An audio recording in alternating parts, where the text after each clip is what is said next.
आता आपण बघत आहोत येवला न्यूजवर गणपती संदर्भातल्या बातम्या। अहिल्या गौशाळेचा येवल्यात अभिनव उपक्रम। गिरीगाईच्या शेणापासून इको फ्रेंडली गणपती मूर्तीची निर्मिती। कापसे फाउंडेशन अंतर्गत येणाऱ्या अहिल्या गौशाळा वडगाव या ठिकाणी सुमारे 300 देशी गिरीगाईंचा संगोपन केले जाते। या गिरीगाईंपासून दूध व या दुधापासून विविध पदार्थ निर्मिती केली जाते। या गौशाळेमध्ये यंदाच्या गणेश उत्सवासाठी गौशाळेच्या संचालिका वंदना बाळासाहेब कापसे यांच्या संकल्पनातून टाकाऊ शेणांपासून इको फ्रेंडली गणेश मूर्तीची निर्मिती केली गेली आहे।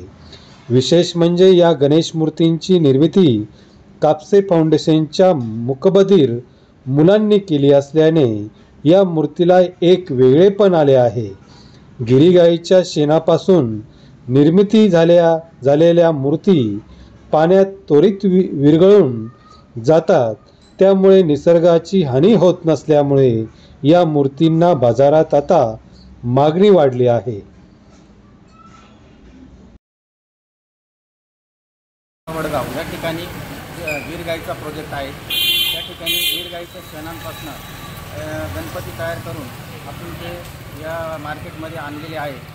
त्याचा उद्देश असा आहे का जे आता प्रदूषणासाठी जे गणपती बनतात ते न आणता भक्तांनी ह्या गणपतीचं आगमन करावे असं आमची सदर गणपती हे गिरगाईच्या शेणापासून बनवलेले आहे।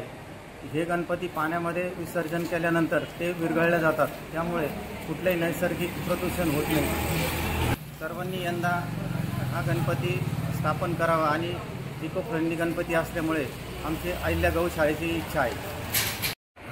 आपली वडगाव येथे अहिल्या गौशाळा आहे। त्या गौशाळेमध्ये आपल्याकडे जवळपास 300 गिरगाई आहेत। त्या 300 गिरगाईपासून आपण गोमूत्र वगैरे बनवतो।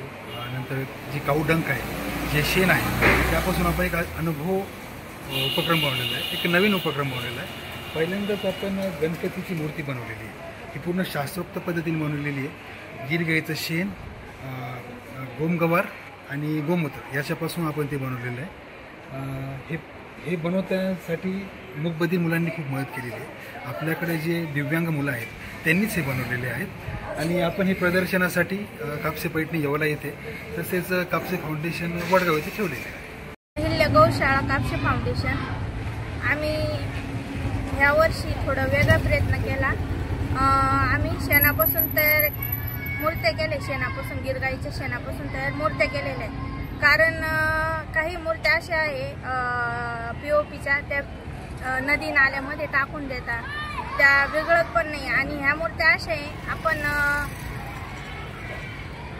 अशा आहे पाण्यामध्ये टाकल्यावर हे सोपेपणे विरघळून पण जाता आणि याच्याने काही म्हणजे असं निसर्गाला काही हे नुकसान पोचत नाही। याच्यामध्ये काही केमिकल पण नाही, फक्त शेण आणि गवरगम यूज केलेलं आहे याच्यासाठी।